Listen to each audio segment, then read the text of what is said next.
Hi, ಈ video ಮಾಡ್ತಾ ಇರತಕ್ಕ ಉದ್ದೇಶ ಏನಂದ್ರೆ ಲಾಸ್ಟ್ ವೀಕ್ ಇಂದ ತುಂಬಾ ಕಾಲ್ಸ್ ಬರ್ತಾ ಇದೆ. ಈ ಕಾಲ್ಸ್ಗಳಲ್ಲಿ ನನ್ನ ಫ್ರೆಂಡ್ಸ್ ತುಂಬಾ ಜನ ಕಾಲ್ ಮಾಡಿದ್ದಾರೆ. ನಿಮ್ಗೆಲ್ಲ ಗೊತ್ತಿರುತ್ತೆ, ಸೋಷಿಯಲ್ ಮೀಡಿಯಾದಲ್ಲಿ ಮತ್ತೆ ನ್ಯೂಸ್ ಚಾನಲ್ ನೋಡಿದೀರಾ. UPI ಮುಖಾಂತರ ಜಾಸ್ತಿ ಯಾರು ಟ್ರಾನ್ಸಾಕ್ಷನ್ ಮಾಡಿದ್ದಾರೆ ಅವ್ರಿಗೆಲ್ಲ ಕಮರ್ಷಿಯಲ್ ಟ್ಯಾಕ್ಸ್ ಡಿಪಾರ್ಟ್ಮೆಂಟ್ ನೋಟಿಸ್ ಕೊಟ್ಟಿದೆ. ಇದರಲ್ಲಿ ನನ್ನ ಫ್ರೆಂಡ್ಸ್ ಕಾಲ್ ಮಾಡಿದ್ರ, ಫ್ರೆಂಡ್ಸ್ಗಳು ಕಾಲ್ ಮಾಡಿದಕ್ಕೋಸ್ಕರ ವಿಡಿಯೋ ಮಾಡ್ತಾ ಇದ್ದೀನಿ. ಏನಂದ್ರೆ ನಾವು ಅವರು ತುಂಬಾ ದಿನದಿಂದ ಫ್ರೆಂಡ್ಸ್, ಫ್ಯೂ ಇಯರಿಂದ ಅವನೊಬ್ಬ ನನ್ನ ಫ್ರೆಂಡ್ ಬಿಸ್ನೆಸ್ ಮಾಡ್ತಾ ಇದ್ದಾನೆ. ಈಗ ಅವನಿಗೆ ನೋಟಿಸ್ ಬಂದಿದೆ.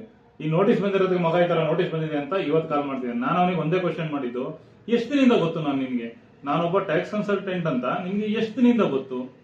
ಇಷ್ಟು ದಿನದಿಂದ ಗೊತ್ತಿದ್ರು ಸಹ ನೀನ್ ಇಷ್ಟೊಂದು ಟ್ರಾನ್ಸಾಕ್ಷನ್ ಮಾಡಿದ್ರು ಸಹ ಒಂದಿನ ಕೂಡ ನನ್ನ ಜೊತೆ ಮಾತುಕತೆ ಮಾಡಿಲ್ಲ, ಅಡ್ವೈಸ್ ತಗೊಂಡಿಲ್ಲ. ಈಗ ಸಡನ್ಲಿ ನೋಟಿಸ್ ಬಂದಿದೆ ಅನ್ನೋ ರೀಸನ್ಗೋಸ್ಕರ ಈಗ ಕಾಂಟ್ಯಾಕ್ಟ್ ಮಾಡ್ತಾ ಇದ್ದಾನೆ.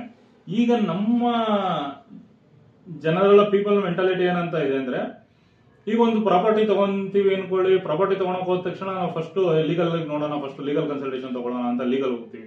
ಫಸ್ಟ್ ಆಫ್ ಆಲ್ ಯಾವ್ದಾನ ಒಂದು ಕೇಸ್ ಮಾಡಬೇಕು ಅಂದ್ರೆ ಫಸ್ಟ್ ಅಡ್ವೊಕೇಟ್ ಹತ್ರ ಮಾತಾಡೋಣ ಅನ್ನೋ ಮೆಂಟಾಲಿಟಿಯಲ್ಲಿ ಅಡ್ವೊಕೇಟ್ ನ ಕಾಂಟ್ಯಾಕ್ಟ್ ಮಾಡ್ತೀವಿ.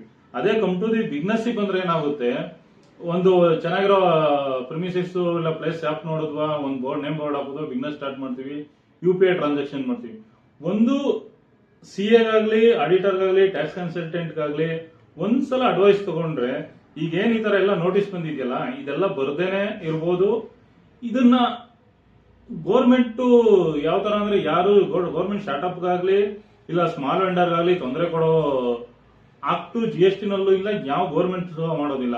ಈ ಇನ್ಫ್ಲೂಯೆನ್ಸರ್ಸ್, ಈ ಸೋಷಿಯಲ್ ಮೀಡಿಯಾದಲ್ಲಿ ಎಲ್ಲ ಗೋರ್ಮೆಂಟ್ ಇಂದ ನೋಟಿಸ್ ಬಂದಿದೆ ಈ ತರ ಆ ತರ. ಇವತ್ತು GST ನಿನ್ನೆ ಮೊನ್ನೆ ಇಂಪ್ಲಿಮೆಂಟ್ ಆಗಿಲ್ಲ, ಅದು ಸ್ಮಾಲ್ ವೆಂಡರ್ ಟಾರ್ಗೆಟ್ ಮಾಡಬೇಕು ಅಂತ ಯಾವುದೇ ನೋಟಿಫಿಕೇಶನ್ ಬಂದಿಲ್ಲ. ಏನ್ ಬೇಸ್ ಲಾ ಇದೆ ಅದ್ರ ಪ್ರಕಾರ ನೋಟಿಸ್ ಕೊಟ್ಟಿದ್ದಾರೆ. ಕೆಲವು ಪ್ರಾಡಕ್ಟ್ಗಳಿಗೆ GST ಅಪ್ಲಿಕೇಬಲ್ ಆಗೋದಿಲ್ಲ. ತುಂಬಾ ಟ್ರಾನ್ಸಾಕ್ಷನ್, ಎಷ್ಟು ಟ್ರಾನ್ಸಾಕ್ಷನ್ ಮಾಡಿದ್ರು GST ಅಪ್ಲಿಕೇಬಲ್ ಆಗೋದಿಲ್ಲ. ಬಟ್ ಏನಂದ್ರೆ, ಒಂದು ಪ್ರಾಪರ್ ಕನ್ಸಲ್ಟೇಷನ್ ತಗೊಂಡು ಯಾರು ಬಿಸ್ನೆಸ್ ಸ್ಟಾರ್ಟ್ ಮಾಡಿರೋದಿರಲ್ಲ, ಅದಕ್ಕೋಸ್ಕರ ಈ ನೋಟಿಸ್ ಬಂದಿದೆ. ನಾನೇನ್ ಹೇಳ್ತಿದ್ದೀನಿ ಅಂದ್ರೆ, ಇವತ್ತಿನ ದಿನ ಜನ ಏನ್ ಥಿಂಕ್ ಮಾಡ್ಬಿಡ್ತಾರೆ, ನಮ್ ಟ್ರಾನ್ಸಾಕ್ಷನ್ ಬ್ಯಾಂಕ್ ಅಕೌಂಟ್ ಗೌರ್ಮೆಂಟ್ ಗೊತ್ತಾಗೋದಿಲ್ಲ, ಹೈಡ್ ಮಾಡ್ಬಿಡ್ಬೇಕು ಅಂತ ಥಿಂಕ್ ಮಾಡ್ತಾರೆ.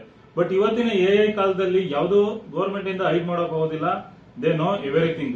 ಎಲ್ಲರ ಟ್ರಾನ್ಸಾಕ್ಷನ್ಸ್ ಅವ್ರು ಅಬ್ಸರ್ವ್ ಮಾಡೋಷ್ಟು ಇದಿದೆ, ಯಾವಾಗ ಏನ್ ಆಪ್ಷನ್ ಬೇಕಾದ್ರೂ ತಗೊಳ್ತಾರೆ.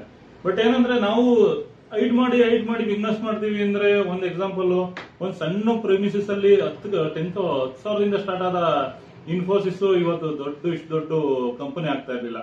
ನಾನು ಅವಾಯ್ಡ್ ಮಾಡ್ಬೇಕು, ನನ್ ಮಾತ್ರ ನೋಡ್ಬೇಕು, ಯಾರು ರಿಜಿಸ್ಟ್ರೇಷನ್ ತಗೊಳಕ್ ಹೋಗ್ಬಾರ್ದು. ಅದೇ ತರ ಒಂದು ಲಾರಿಯಿಂದ ಸ್ಟಾರ್ಟ್ ಆದ VRL ಇವತ್ತು ದೊಡ್ಡ ಎಂಪೈರ್ ಮಾಡ್ತಾ ಇಲ್ಲ ಟ್ರಾವೆಲ್ ಅಂಡ್ ಟ್ರಾನ್ಸ್ಪೋರ್ಟೇಷನ್ ಇಂಡಸ್ಟ್ರಿನಲ್ಲಿ. ಇದು ನಮ್ಮ ಕರ್ನಾಟಕದಲ್ಲೇ ಎಕ್ಸಾಂಪಲ್ ಕೊಟ್ಟಿದ್ದು ನಾನು, ತುಂಬಾ ಅಮೆಝಾನ್ ಇದೆಲ್ಲ ಎಕ್ಸಾಂಪಲ್ ಕೊಟ್ಟಿಲ್ಲ ನಾನು. ಸೊ ನಾನು ಏನ್ ಹೇಳಕ್ ಇಷ್ಟಪಡ್ತೀನಿ ಅಂದ್ರೆ, ಒಂದು ಪ್ರಾಪರ್ ಒಂದು ಕನ್ಸಲ್ಟೇಷನ್ ತಗೊಳ್ಳಿ.